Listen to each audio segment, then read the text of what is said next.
Since 1973, Tattoo Charlie's has been an established body modification studio in Kentucky, featuring world-renowned artists and piercers, currently with locations on Preston Highway and in Lexington, a staple point in the tattoo community. Learn more at tattoocharlies.com. Set up your appointment today at 7904 Preston Highway. Our tattoos are done while you wait. Hey, are y'all in a band? Do you need merch for shows? By now I'm sure you've seen all the Metal Forge patches that are available, along with many more. Well, the printer I use for those is UKR Patcher. Check them out on Facebook and Etsy. They do awesome custom work and for extremely affordable prices for any band budget. Check them out, UKR Patcher on Facebook and Etsy.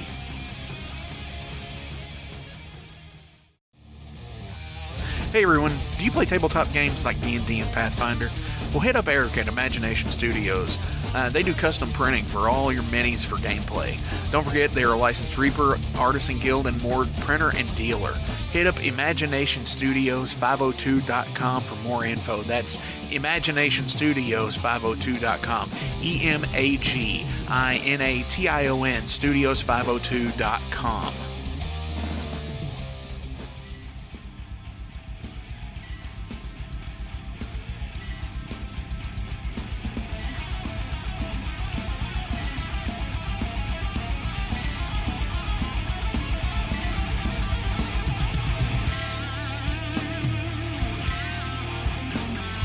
Thank you for tuning into the Metal Forge. I am Mark Jackson and I am your host. The premise of the show is pretty simple. Awesome interviews and awesome music.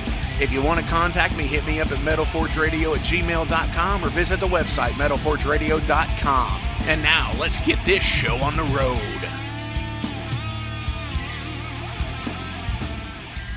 Thank you for tuning into the Metal Forge. I'm your host, Mark Jackson. It is Friday, June the 5th. Today, my guest is going to be Fatal Curse from Moravia, New York, and I'm going to keep the monologue pretty short today. Bandcamp has decided to waive its fees for the artists, so everything that you buy on Bandcamp today goes directly to the artist, and many artists have already stated that they're going to be donating their profits from today to like local defense funds for like the NAACP, things like that. So check out the artists that you want to purchase things from. Today's the day to do it. Also, June 19th, Bandcamp is waiving their profits that day and donating them directly to the NAACP defense fund as well, because racial injustice is fucking bullshit. If anybody ever tells you that you can't do anything based on the color of your skin, you tell them fuck you. You tell them fuck you. Let's listen to some Fatal Curse, and I'll come back with Michael Bowen from the band. We're going to talk for a little bit, and we're going to play another song on the way out. Tune in next week. Idle Hands is going to be on the show, along with Alan Ashbaugh from Shepherdsville, Kentucky, promoting Metal Fest 9. I love you guys. Thank you. Check out the website for more info. It's metalforgeradio.com. If you got any questions, comments, you want to tell me anything about your life, you want to tell me to go get fucked, metalforgeradio@gmail.com. Send it to me. I hope you like the interview. Thank you.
All right, and I'm being joined on the phone right now with Michael Bowen from Fatal Curse. Michael, how you doing, dude? Good. How you doing, man? Dude, I am fantabulous. It's great to hear. With again, like with everything that has been going on with the virus and everything else, I've been turning to music a lot more recently, just to get everything. What am I trying to say here? Making it as harmonious in my life as possible, where there's so much unrest in others. Yeah, I totally understand. So, Fatal Curse is from Moravia, New York, correct? Yeah, it's actually pronounced Moravia, New York. Moravia. Thank you. Yeah. I think I actually said Monrovia at one time. Oh yeah, well, people pronounce it wrong all the time. It's just a town in the middle of central New York, in the middle of nowhere. So, about how far are you from NYC? Oh man, about 4 or 5 hours north. That's not too bad. I mean, yeah. I bet it really sucks for the winter time, though. Yeah, it does. We do see a lot of snowfall up here, all that crazy stuff. But we're all used to it, New York weather, Absolutely. We get snow here around the Louisville area. In most recent years, it's been kind of like a 1 or 2 off dumping of heavy snow, it seems like. But that's about it anymore. I remember being a kid and there'd be like snow from like November to February.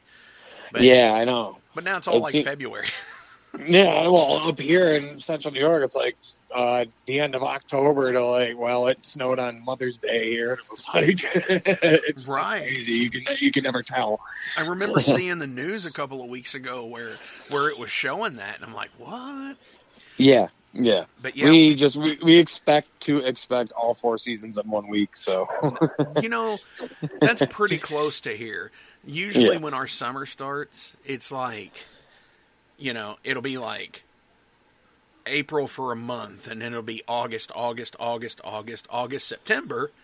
Oh, yeah. and then it might go back to August for a couple of weeks at the beginning of October, and then it'll get cold.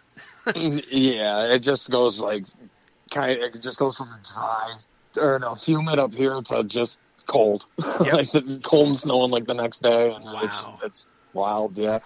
That is absolutely crazy. So tell everybody about Fatal Curse. We were formed about 4 years ago from another band that we were in. Me and my brother, Chris, is my drummer, and I've been playing music with him since, we've been playing for about 15 years together. Same thing, well, my guitar player that's in Fatal Curse now, Dave Groover, he's been in and out of bands with me since we were young too. So we've all 3 of us have just been together doing this thing for years, different bands and different styles of music and stuff. But we've all agreed, we all love heavy metal, Maiden metal, Judas Priest, stuff like that. We've all, with any sort of type of music we played, that we always had that type of influence in the back. So. Right. Kind of like of a new wave of British heavy metal. Yeah, well, we played from thrash from grindcore to thrash to heavy and different incarnations of different bands all over the years. Because there's hardly anybody in our town really around this that, or at that time at least when we were all still in high school. Just a very few of us that liked that kind of music that we really knew. We didn't really branch out that much, so it was just all of us just doing, like I said, doing different things all the time. 1 year it would be this, next year that, and we were doing Rabid was the band before Fatal Curse, and that was we released an album in 2007 on Reaper Metal Records, Craig Horville's label. That's that we did that band until about 2016, and then our bass player that we've had, which is a good friend of ours, decided he didn't want to do it. I picked up bass, and this is where we are now. Just Right the on. rest is history, basically. Yeah. Right on. So you've got the album "Breaking the Trance" Mm-hmm. that come out in April of 2019. Yep. 7 tracks, which Mm-hmm. I have, and we're going to be playing a few songs off of that as well in the show. Cool. It's really good. I do like the thank you. overall mixing of it, and just like the whole thrashiness of it. It's like, wow. It's actually, to me, it's like it would feel just as good in 1984 as it does now. Oh, wow, I appreciate that. That was kind of like that was our goal. Just like, I don't know, let's make an album that like sounds like just like this type of stuff that we listen to. You know, like we want to make it sound like that, and it just turned out to be Breaking the Trance, really. Definitely. And Yeah. looking at the Bandcamp page, you still have digital copies for sale. Yeah. Everything, it looks sold out. That's fucking killer, dude. Like sold out vinyl, sold out cassette, sold out CDs. Yeah, we sold out all Shadow Kingdom records. They have. Tim told me he has the owner of Shadow Kingdom. He said that he has a few CDs left that he's gonna give to me, and once those are gone, they're gone. I don't think there's gonna be another repress. Wow. Yeah, I'm not sure. But we're currently working on our second one right now as well. So awesome. So how does that? I know you're all from the same area, which is awesome because not much travel has to take place, and you can always get together whenever you need to. So, so how do you all actually get together and write songs or albums? We in our town, there's a band in high school that somebody that we bought, and they rented out a room to us, and that's basically our studio where we go.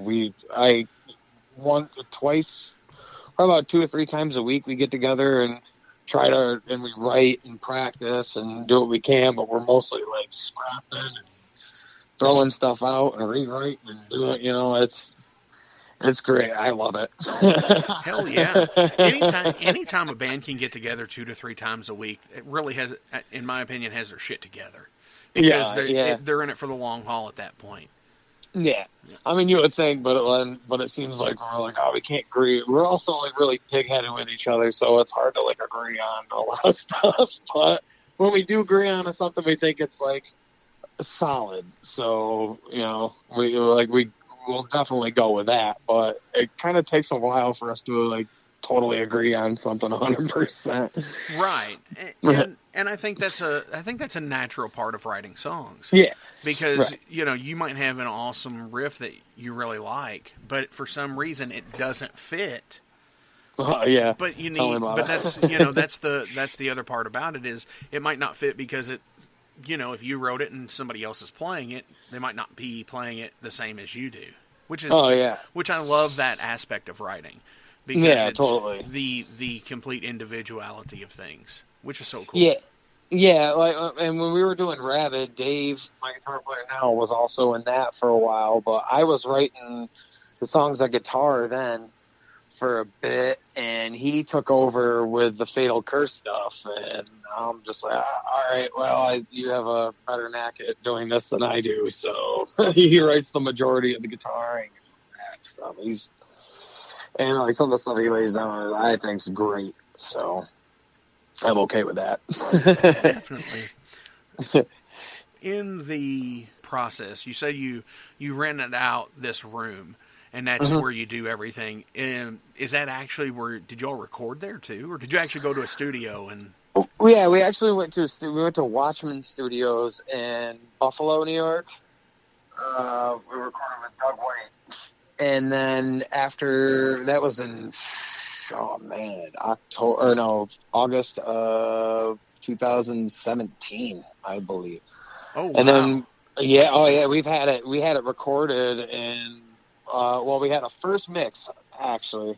It recorded like October 2017, and then we started listening to it more, and we decided that we didn't want that mix, so we went to a whole nother studio of another friend of ours, and it was just like his home studio out in Buffalo too, and we remixed everything, and I think we redid couple guitar parts on there too, and it came out the way it does now. And I think that sounds a lot better because I have the first mix, and it sounded more like robotic to me. You know what I mean? Like it didn't sound real to us. So we're like, nah, I think we're gonna redo these parts and make it sound better. Right. In a lack of a better term. Yeah, there's actually supposed to be 8 songs on that album. We dropped one.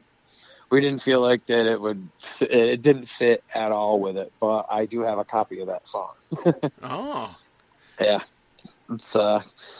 I don't know. We just didn't feel like it really fit. It fit the album that much. It was more like ballady.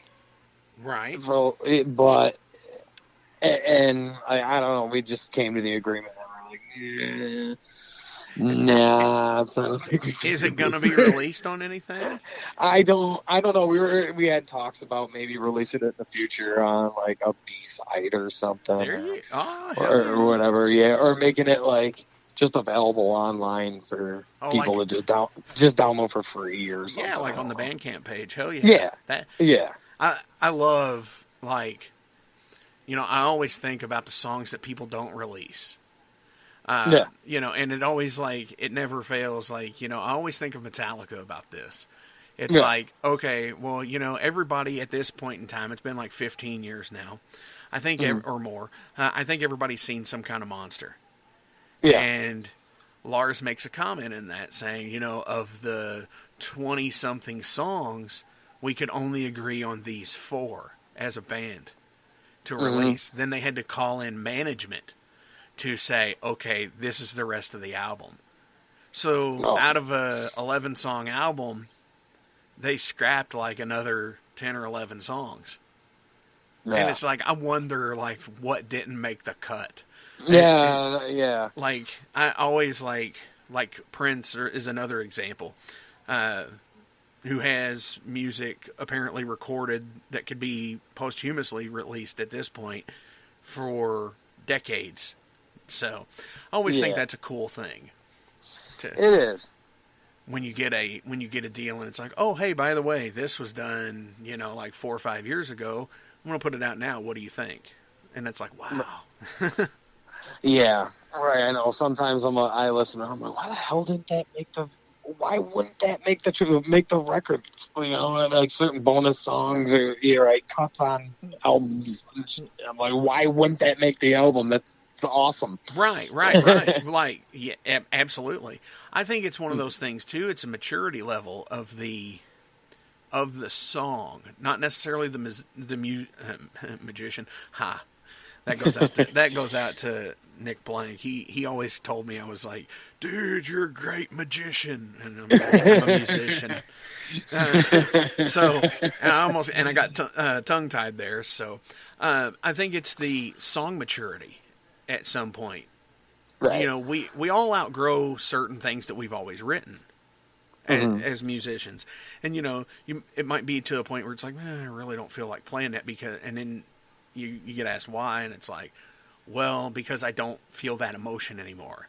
Yeah, tell me about it. It's like some of the, especially live and at practice now, when we're about ready to do our set list or whatnot, we try to go through what songs we want to play, and some on Breaking the Trance are like, I don't know, because we want to fit some new ones in there, but it's just, I don't know, you kind of lose like that. You're right. You lose that feeling for it because of, like, the maturity thing. Yeah, but I don't know. Our new songs, I think have matured a lot. Definitely a lot from Breaking the Trance. Definitely.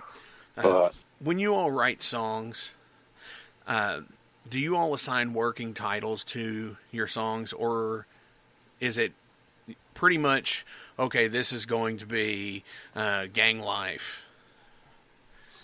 Yeah, no, we usually do, we do that. We put a working title down, and then we'll write the song, and like the way it comes out, we're like, nah, that's not it. And then we'll change it to fit more of the theme, obviously.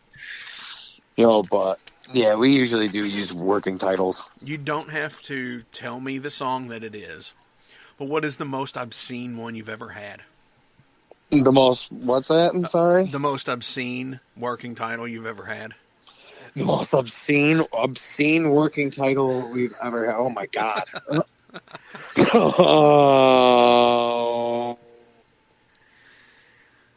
Oh man, no, I'm trying to go like way back to like the grind days too. Yeah. Like the horror grind stuff. Yes. Yes. But no, I can't really think of anything that's like super obscene. It was more like all that before was just like comic book horror, you know what I mean? That type of stuff. Like, definitely. Yeah, so we didn't have any like super crazy, like obscene titles and things like that. Right on. Well, I mean, some people do that. Some people don't. Oh, yeah.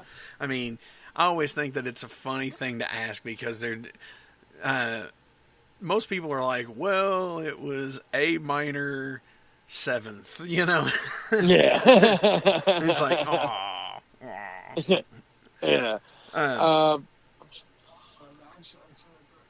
Well, we'll write a song and it'll remind us of like a different band. Like there was one that had like a feeling it sounded like the band Oz. So we're like, I called it the Oz song, and like everybody was thinking like Wizard of Oz when they saw it. That's awesome. I was like, no, not that. If you could have written a song or an album from somebody else, what would it be? If I could have written a song or an album by somebody else, what would it be?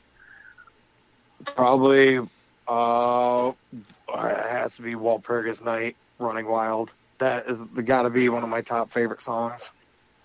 I love that song. I listen to it like 4 or 5 times a day, probably at work alone. Wow. Yeah, Right I love that. Like I love that. There's just something about that song, just like the power. Like there's just the power in it, just the way it feels. It's the same thing with like "Slave to Moonlight" by Stormwitch. It's the same thing. I listen to those 2 songs like constantly, and I'm like, man, I wish I came up with that. Definitely. I definitely have those myself. Yeah. To you, what draws you to music? Like that, the hooks, the feeling. Like when I'm driving, I listen to a lot of my music. So like when I get in tune to it, like if it's just like this awesome heavy metal song, you know, and it's got like I can just drive with it, and everything just flows like perfectly. I'm like, yeah, I love this song.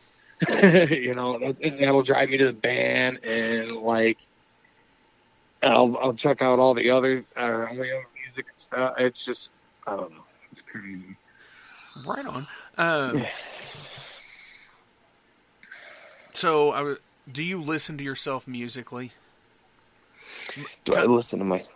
Coming from a fan perspective rather than a I wrote that critique perspective. Do I listen? I do actually. Like I will, and I'll go. I'm like, yeah. It sounds good to me, but like I don't know. Sometimes it's hard because I am a pretty harsh critic on myself. So like I'm always critiquing like my performance and music and stuff. But I mean, like sometimes I'll watch videos, or like I'll listen to the radio or my radio at work, and our song will come on like on a shuffle play or whatever, and I'll get into that, and I'm like, oh yeah, that actually sounds pretty good. Like I did pretty good there. I think, like personally. And it's that moment where you're just like, damn, that's really awesome. Yeah. I dig that. And it's like it's a really, really good feeling. It's a very good feeling. So much about music is not only is it recording, but it's live performance. Mm-hmm. If you could have played any concert from days gone past, what would it be? Any concert from days gone past? Oh wow! Like any show. Yeah, I mean, I always equate big, like huge shows, Like Woodstock. Vakken? Yeah, Woodstock, Wacken, Isle of Wight. Yeah. Um, Somebody said Download Fest like '05. Oh, really? Yeah. I know. I've had people say like the Monsters of Rock in Russia, the one that Yeah. that Metallica and AC/DC and Pantera were all a part of. Big shows like that the shows that achieve like this notoriety of this is what metal is. This is what metal was and could be again. Oh man, that's hard. It's hard. Well, I always make the joke, we ask the hard-hitting questions here. Yeah. I mean, like as a fan, like growing up, and I love German thrash metal, like I always have, and I've always wanted to play Fest. Always. You absolutely. Yeah, that was my thing, but I mean everybody wants. I mean that's probably everybody's goal ever, But I don't. If I could, that would probably be a dream of mine. Obviously, a goal of mine. That's Definitely. what I would. It's probably what I would definitely would want to do. I actually had looked at tickets this past year because, just going would be killer just to go. And I saw, I was looking in, August of last year, because it's like every August. And they were sold out for this year by the show last year. Yeah. I was like, fuck. Yeah. But if you're going to do, I would say if you're going to do that, that's one of those deals where you've got to get in and you've got to, you've got to get in as soon as tickets go on sale. Yeah, you got to, set an alarm and all that jazz. Right. Do you have a favorite city or venue you like to play? I don't know how much touring you all have done. Well, we haven't yet toured. We were actually planning on doing something in July, but I'm not sure if that's going to happen at all. Yeah, we were gonna do a week and a half with. We were in the talks with the band. The drummer of CX was going to drum for him.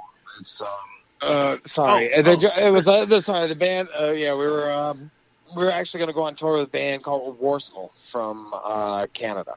Wow. That's cool. In July, but like I said, I don't think that's. What cities were y'all looking at? What cities were y'all looking at hitting? Because just at a 12-day tour essentially. Yeah, we were only going to do a week, but it was going to be Pittsburgh, Washington D.C., South Carolina. We were actually setting up for Ohio. Right on. So East Coast to a slight Midwest deal. Yeah. Right on. Just down and just back up, because we all work. We work, and it's hard for us to get a lot of time off. Right. So to coordinate schedules, vacation time, so on and so forth. Yeah, the same old song and dance, Oh, yeah. Believe me, I ad nauseum here, I mentioned that, me being a musician as well, I know how it is. And it is tough, especially, having members that have been in jobs for, 20 years at a place. It is kind of difficult to get that stuff worked out. Because when you've been at a job that long, it's kind of hard. It's harder to say, hey, guys, I know y'all want to go on tour, but, I can't afford to lose this 20-year job that I've had. And I dig that, and I respect that. That's awesome stuff. Yeah, that's the struggle that we've had for a while. Between all of us. Understandable. All right. Yeah, and then we were finally going to go out, and then and then the world decided to catch on fire. Yeah. Right. Okay, this part's about Michael. Okay. This, I think, is always the funnest part for me, because it's like, doing these interviews over the phone, we've never met in person. And it's always a thing of sitting there saying, it's like, we all have little common, interests, and it's one of those things where it's like, I want to know some of these. First question, question I typically ask is, what's your favorite film? My favorite film? Oh man, I'm a huge horror movie fan. Oh my god, it's hard for me to say. But I don't really have a favorite film, but I have a few favorite directors, like Dario Argento and Lucio Fulci, obviously. Jess Franco. Man, the list goes on and on and so on. You're an Italian horror fan. Oh, I'm an Italian. I love horror. I love horror films, especially from like the 70s, 80s, more or less. Wasn't it Fauci who had to prove the scenes were not real in court? Oh no, that was Ruggero Deodato with Cannibal Holocaust. I'll probably get corrected on this, but if I'm wrong, but I believe it was because he told the actors to stay silent, and just told them to keep quiet. And then when he was in court getting tried for that, he marched the actors in. So they were like, "Oh, all right." I'd heard that as well. So if that's an urban legend, but I mean, if it is, I'm sure there's going to be somebody out in the Metal Forge audience out there that will at least hit me up and say, "Hey, dumbass, that's not what happened." I urge them to. Me too. For me, right? Because we need to know this stuff. Yeah, I think about them. Like, imagine seeing Cannibal Holocaust like back when it came out. I could see how people were convinced, or they thought like, "Oh my god," Right. It always crazy. It always reminds me of that part in 8mm, where Nicolas Cage stops the film and he sees it's the same person from the film before, and then they make fun of it. And it's like, aw. Do you have a favorite food? Do I have a favorite food? Steak and potatoes. Nothing wrong with that at all. No, steak and potatoes. How do you like your steak? Medium rare. Bloody as hell. Oh, right. This is a metal show, dude. Right. Do you have an ultimate jam? Do I have an ultimate jam? Yeah. Oof. The song that finds its way back to any media form you use, whether it be records, CDs, MP3s, cassette tape, Zune players. It would be Walpurgis Night, Running Wild. I kind of figured that's what it was going to be. I love that song. I don't know why. That Black Black Demon, Soldiers of Hell. Gates of Purgatory is it's one of my top favorite albums of all time. Hell yes. Speaking of Ultimate Jam, have you ever purchased an album strictly based on artwork? Oh yeah, actually, quite a few. We had this shop in Ithaca, New York.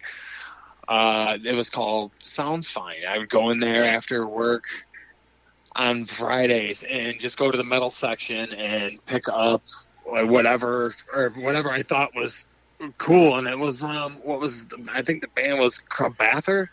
Oh, yeah. At the time, yeah, death metal band, and I can't remember what the first album was, but it was the first album, and I was looking at it, and I'm like, oh yeah, this will be pretty cool. I've never heard of the band before that, and I put it in, and I was very impressed with it. So I do buy, just like movies, I'll buy albums because of the album covers.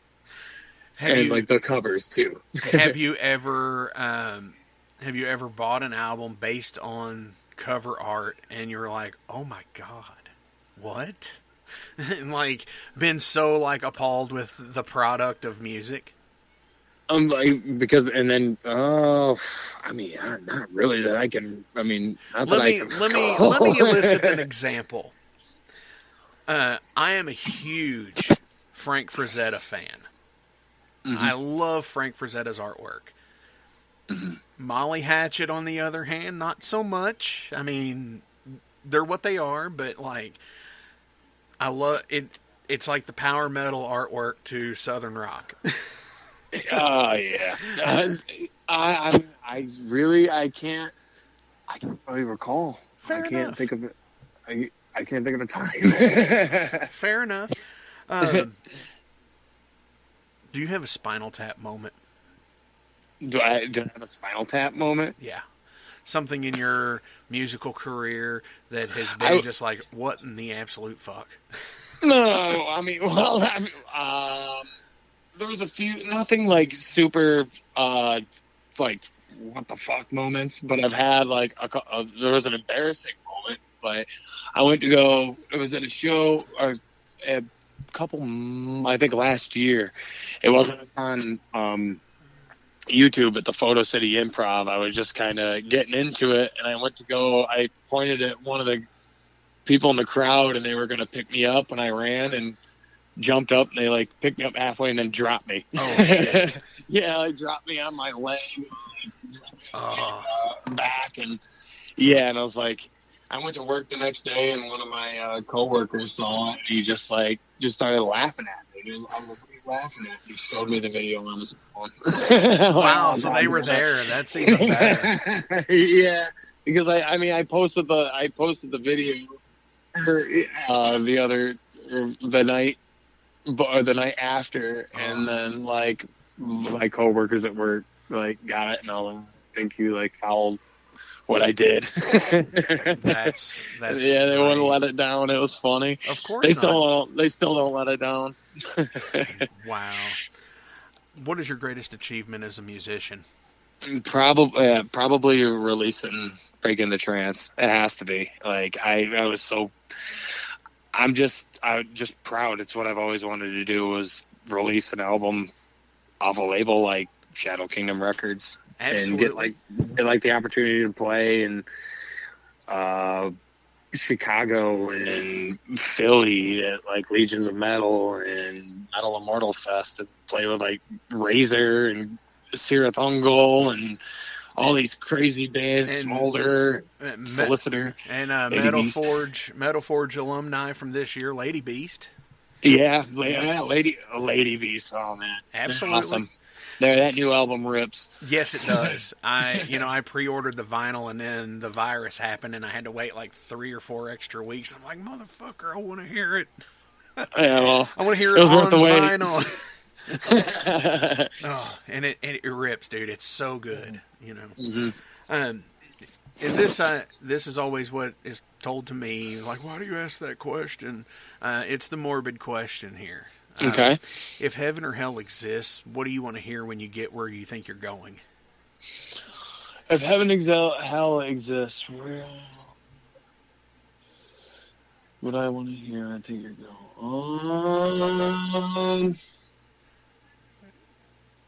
Oh man, that's a hard one. Wow. What do I want to hear when I think I'm going? Oh man, I don't know.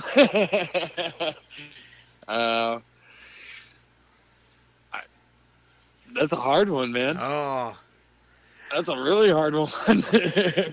Well, if that one's a hard one, I can always ask the other one is, how do you want to die?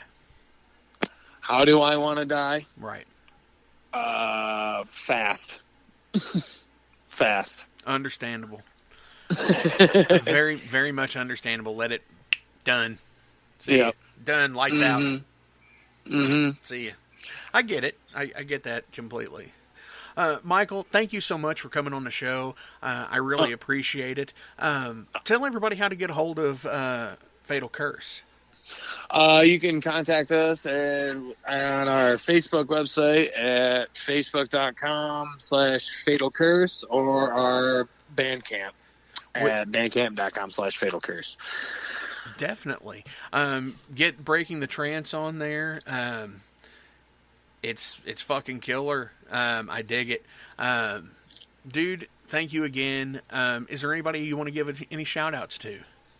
My brother Chris, my girlfriend Emily, my other brother Ryan, my mom, dad, my guitar player Dave, everybody in the Rochester metal and punk community,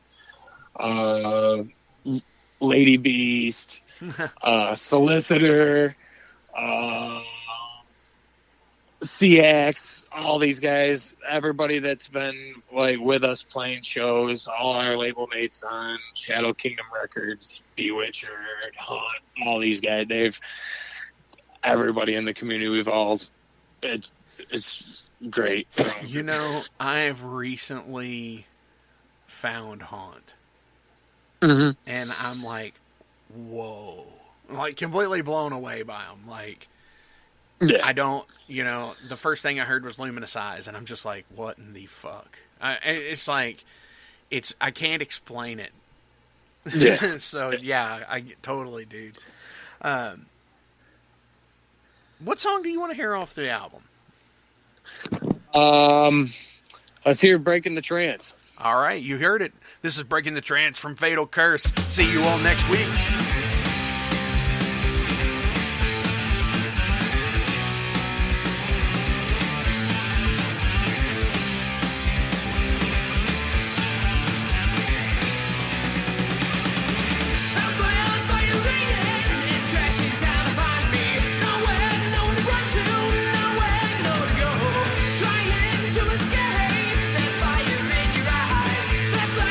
Pressure, that flame deep down inside.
Since 1973, Tattoo Charlie's has been an established body modification studio in Kentucky, featuring world-renowned artists and piercers, currently with locations on Preston Highway and in Lexington, a staple point in the tattoo community.